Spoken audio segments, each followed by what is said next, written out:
1033 दिन से ज्यादा की जंग में रूसी सेना ने यूक्रेन का वो हाल किया है जिसे शब्दों में बयान नहीं किया जा सकता है।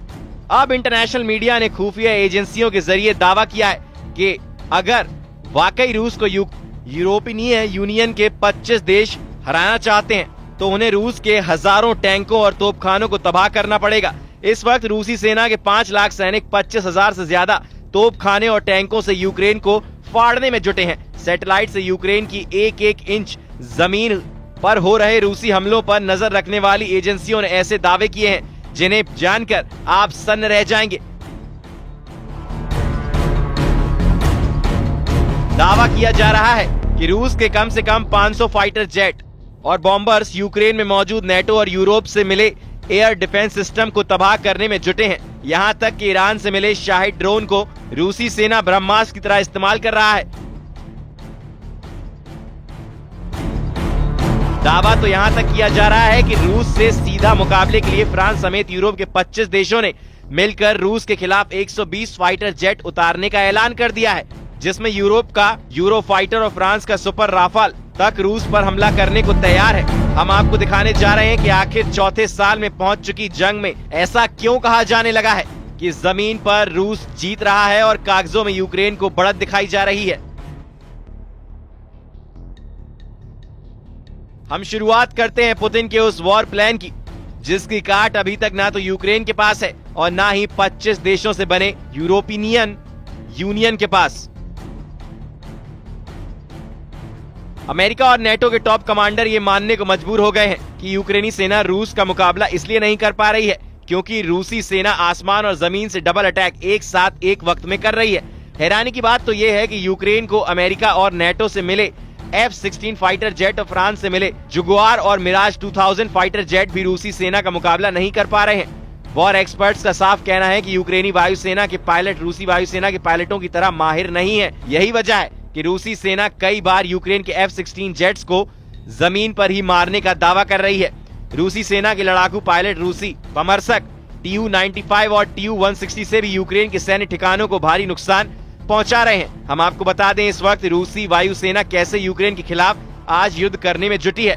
इस वक्त रूस के सुखोई 27, सुखोई 35, सुखोई 34, मिग-29 यूक्रेन के लिए काल बन चुके हैं। हालात ये हो गए हैं कि रूसी वायुसेना कई F-16 मारने का दावा कर चुकी है। रूसी वायुसेना का ये भी दावा है कि उसने यूक्रेन को फ्रांस से मिले जगुआर और मिराज 2000 जेट्स को भी रूसी सीमा में घुसने नहीं दिया है। हालांकि यूक्रेनी वायुसेना का दावा है कि F-16 जेट और मिराज 2000 ने रूसी की इस्कंदर मिसाइल, शाहिद ड्रोन और किंजल जैसी मिसाइलों को यूक्रेन पर हमला करने से पहले मार गिराया है। लेकिन इंटरनेशनल वॉर एक्सपर्ट्स का साफ कहना है कि रूसी वायुसेना के सामने यूक्रेनी वायुसेना बेहद कमजोर साबित हुई है। दावा किया जा रहा है कि रूसी जेट बाज की तरह झपट्टे मारते हुए यूक्रेनी वायु सैनिक अड्डों और सैन्य ठिकानों पर हमला करने में जुटे हैं। यूक्रेन के राष्ट्रपति व्लादिमीर जेलेंस्की ने कहा है कि रूसी हमलों की भौगोलिक स्थिति और क्रूर हमले सचमुच हर रोज रात में दिखाई देते हैं। पुतिन को कूटनीति की कोई परवाह नहीं है। पिछले कई हफ्तों से बिना शर्त युद्ध विराम के लिए यूएस का प्रस्ताव आ रहा है और लगभग हर दिन इस प्रस्ताव के जवाब में रूसी ड्रोन, बम, तोपखाने, गोलीबारी और ब्लास्टिक हमले होते हैं। रूस पर दबाव बढ़ाया जाना चाहिए। सभी कठोर उपाय जो युद्ध छेड़ने और उस व्यवस्था को बनाए रखने की उसकी क्षमता को तोड़ सकते हैं जो युद्ध के अलावा कुछ नहीं चाहती। रूस के खिलाफ प्रतिबंध जरूरी है। यूक्रेन के लिए ज्यादा हवाई सुरक्षा जरूरी है। सभी साथियों के बीच ज्यादा सहयोग और एकता जरूरी है। 1033 दिन से ज्यादा की जंग में पुतिन ने यूक्रेन के 22% से ज्यादा इलाके पर कब्जा कर लिया है। इधर ट्रंप और पुतिन के याराना से सबसे ज्यादा खौफ में जेलेंस्की से ज्यादा नेटो देश आ चुके हैं, क्योंकि नेटो के चीफ मार्क रूटे साफ कह चुके हैं कि अगर पुतिन के रूस पर नेटो ने लगाम नहीं लगाया तो पुतिन का रूस नेटो देशों पर हमला करने से जरा भी नहीं चूकेगा। क्योंकि पुतिन ने उत्तर कोरिया के सुप्रीम लीडर किम जोंग उंग के साथ मिलकर यूक्रेन युद्ध को विश्व युद्ध में बदलने में कोई कसर नहीं छोड़ी है। इन्हीं हालातों को देखकर जेलेंस्की ने खुफिया इनपुट के आधार पर दावा किया है कि रूस हर हाल में नेटो देशों पर हमला करने जा रहा है, जिसके लिए रूस ने उत्तर कोरिया के साथ मिलकर 1.5 लाख सैनिकों की स्पेशल फोर्स तैयार कर ली है। जरा देखिए जेलेंस्की क्या क्या दावे कर रहे हैं। ब्रिटिश अखबार द गार्जियन पर यूक्रेन के राष्ट्रपति जेलेंस्की ने सनसनीखेज दावा किया है। जेलेंस्की ने दावा किया है कि रूस अतिरिक्त 1.5 लाख सैनिकों की तैनाती नेटो देशों के बॉर्डर पर करने जा रहा है। रूसी सेना इस साल विस्तार कर रही है और यूक्रेन के कीव समेत 4 प्रांतों पर बड़े हमले करने जा रही है। रूस की नई सेना में 1.5 लाख सैनिक हैं। जिसमें उत्तर कोरिया के सैनिक भी शामिल होंगे। यूक्रेनी राष्ट्रपति जेलेंस्की ने दावा किया है कि रूसी सेना तेजी से बढ़ेगी। जेलेंस्की के दावों के मुताबिक मॉस्को की सेना बेलारूस में प्रशिक्षण के बाद पोलैंड और लिथुआनिया पर हमला करने की कोशिश कर सकती है। बेलारूस में तैनात होने पर रूसी और उत्तर कोरियाई सैनिक पोलैंड की राजधानी वॉर्सो और लिथुआनिया की राजधानी विनियस पर सीधा हमला कर सकते हैं। यूक्रेन के राष्ट्रपति जेलेंस्की के मुताबिक उत्तर कोरियाई सैनिकों के साथ रूसी सेना नेटो सदस्यों पोलैंड और लिथुआनिया पर कब्जा करने की कोशिश कर सकते हैं। रूसी ब्रॉडशीट अखबार प्रावदा के मुताबिक खुफिया जानकारी में पता चला है कि रूस 2025 में अपनी सेना को 12 से 15 डिवीजनों तक बढ़ाने की योजना बना रहा है, जिसका अनुमान है कि इसमें लगभग 1,50,000 सैनिक शामिल होंगे। जेलेंस्की का साफ कहना है कि रूस की सेना आकार और संख्या में यूक्रेन से दोगुनी है। आज यूक्रेन की सेना अपनी 110 ब्रिगेड के साथ रूस की 220 ब्रिगेड से मुकाबला कर रही है। ऐसे हालात में रूस अतिरिक्त 1.5 लाख सैनिकों के साथ नेटो देश पोलैंड और लिथुआनिया पर हमला आसानी से कर सकता है। राष्ट्रपति जेलेंस्की को लगता है कि अगर यूरोपीय देश अपने तोप, टैंक और रॉकेट सिस्टम बड़ी संख्या में दे दें तो यूक्रेन सेना रूस के कुर्स्क बेलगर्द में जमकर हमला कर सकता है, क्योंकि यही वो इलाके हैं इस वक्त यूक्रेन के लिए चैलेंज बन चुके हैं, जो रूस की हार जीत का फैसला कर सकते हैं, क्योंकि रूस ने पहले यूक्रेन के 4 प्रांतों पर लगभग कब्जा कर चुका है। डोनेत्स्क, खार्किव, खेरसोन और लुहांस्क पर रूस ने अपनी तोप खाने और टैंकों की बदौलत यूक्रेन की धज्जियां उड़ा रखी हैं। हम आपको दिखाते हैं कैसे रूस ने 25,000 से ज्यादा तोपों को यूक्रेन के खिलाफ इस्तेमाल किया है।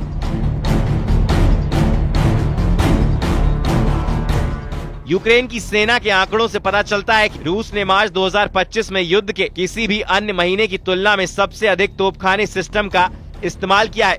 जब से अमेरिका ने काला सागर युद्ध विराम को लागू करने की कोशिश की है, उसके बाद से रूस ज्यादा से ज्यादा इलाका यूक्रेन का हड़पना चाहता है। यूक्रेनी सेना का दावा है कि 3 साल की खूनी जंग में यूक्रेन सेना ने रूस के 25,537 तोपखाने और उनके सिस्टम तबाह कर दिए हैं। यूक्रेन की सेना का ये भी दावा है कि रूसी सेना ने एक ही दिन में 30,000 तोपखाना सिस्टम खो दिए हैं। कीव के जनरल स्टाफ द्वारा जारी वॉर अपडेट में दावा किया गया है कि 1 मार्च की सुबह से 31 मार्च की सुबह तक मॉस्को की सेना ने 1,578 तोपखाना सिस्टम खो दिए हैं। यूक्रेन के रक्षा मंत्रालय ने जनवरी में कहा कि युद्ध में रूस का सबसे भारी तोपखाना नुकसान जुलाई 2024 में दर्ज किया गया था, जब रूसी सेना ने 1,520 तोपखाना सिस्टम खो दिए थे। यूक्रेनी आंकड़ों से पता चलता है कि रूस ने जनवरी 2025 में लगभग 1,000 तोपखाना सिस्टम और फरवरी में 1,370 तोपखाना सिस्टम खो दिए थे। वहीं रूसी रक्षा का दावा है कि यूक्रेन ने 23,130 फील्ड आर्टिलरी पीस और मोटर खो दिए हैं।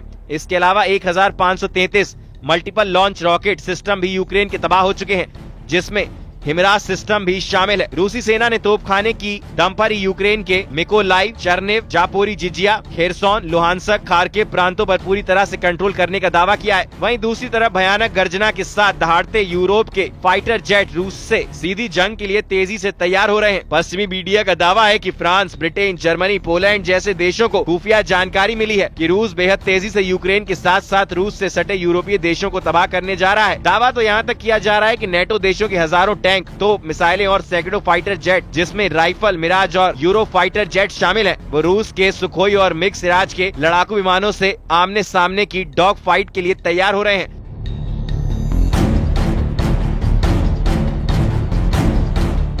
जो जानकारी मिल रही है उसके मुताबिक रूस ने बड़ी तेजी से अपने लड़ाकू विमानों, हेलीकॉप्टर, मिसाइल और ड्रोन से यूक्रेन के साथ साथ नेटो देशों को निशाना बनाने का प्लान बना लिया है। जरा देखिए क्यों यूरोप के देशों ने रूस हमलों को देखते हुए आपातकाल में तुरंत 120 फाइटर जेट यूक्रेन और ब्लास्टिक देशों को बचाने के लिए झोंक दिए हैं। अमेरिकी द गार्जियन के मुताबिक यूरोप के 120 लड़ाकू विमान रूस के खिलाफ युद्ध में उतर रहे हैं, जो यूक्रेन के साथ साथ यूरोपीय देशों को रूसी हमलों से बचाएंगे। द गार्जियन की रिपोर्ट के मुताबिक यूरोप के फाइटर जेट यूक्रेन को पुख्ता स्काई शील्ड से बचाएंगे। यूक्रेन के खार्किव, नीपर, जापोरिजिजिया और कीव की रिहा जैसे बड़े शहरों की रक्षा इन जेट से की जाएगी। यूक्रेन के 3 चालू परमाणु ऊर्जा संयंत्रण और ओडेसा और लवीव शहर भी यूरोप के जेट बचाएंगे। इसके अलावा यूक्रेन में यूरोप के शांति सैनिकों को जमीनी युद्ध के लिए भेजा जाएगा।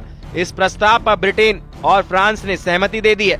दावा किया जा रहा है कि 10,000 यूरोपीय सैनिक यूक्रेन की जमीन से रूसी सैनिकों का मुकाबला करेंगे। रूस के विदेश मंत्री सर्गेई लावरोव ने कहा है कि बेशक ये रूस के लिए एक खतरा है, अगर वे हमें एक खतरा मानते हैं, अगर वे यूरोपीय देशों और ब्रिटेन के जनरल स्टाफ के प्रमुखों की बैठक बुलाते हैं, अगर वे कहते हैं कि रूस के खिलाफ परमाणु हथियारों का इस्तेमाल करने की तैयारी करना आवश्यक है, तो ये निश्चित रूप से एक खतरा है। जो रूस से लड़ना चाहते हैं वो नेपोलियन और हिटलर हैं। फ्रांस के राष्ट्रपति इमैनुअल मैक्रोन शालीनता से काम नहीं कर रहे हैं, वो सीधे चुनौती दे रहे हैं। इधर रूसी सेना भी समझ चुकी है कि यूरोपीय देश किसी भी कीमत पर युद्ध विराम नहीं होने देंगे। अमेरिका के राष्ट्रपति डोनाल्ड ट्रंप को भी एहसास नहीं था कि यूरोप इस तरह से एकजुट होकर रूस के खिलाफ इतनी तेजी से मोर्चा खोल देगा। यूरोपीय देशों की तरफ से फ्रांस, जर्मनी और पोलैंड ने सबसे आक्रामक तरीके से रूस पर हमला करने का प्लान बना लिया है, जबकि यूरोप से बाहर अमेरिका का सबसे करीबी ब्रिटेन ने भी ऐलान कर दिया है कि रूस की शर्तों पर युद्ध विराम किसी भी कीमत पर नहीं किया जाएगा। ब्रेसलेस में यूरोपियन यूनियन के 27 देशों ने पहली बार एकजुट होकर रूस को सीधी चुनौती दी है, जिसकी वजह से पुतिन बुरी तरह से बौखला गए हैं। दावा किया जा रहा है रूस से सीधी जंग का खतरा सबसे ज्यादा फ्रांस, ब्रिटेन, जर्मनी, पोलैंड और बाल्ट और नॉर्डिक देश लातविया, लिथुआनिया और एस्टोनिया, फिनलैंड, स्वीडन और नॉर्वे को है। अगर अमेरिका की सैन्य ताकत के बिना इन नेटो और यूरोपीय देशों ने रूस से सीधी जंग की, रूस इन्हें कुछ हफ्तों की जंग में ही तबाह कर डालेगा। वॉर एक्सपर्ट के मुताबिक रूस अगर चौतरफा जंग से घिरा तो बहुत मुमकिन है कि रूस परमाणु जंग शुरू कर देगा। ऐसे हालात में रूस के सबसे एडवांस और एक्टिव रूस के 1600 परमाणु हथियार यूक्रेन समेत पूरे यूरोप का सर्वनाश कर देंगे। इसके अलावा रूस में करीब 2800 परमाणु हथियारों का अलग भंडार तैयार रखा है, जिसे फिलहाल निष्क्रिय रखा गया है। ऐसे हालात में अमेरिका के समर्थन के बिना फ्रांस भी रूस का मुकाबला नहीं कर पाएगा।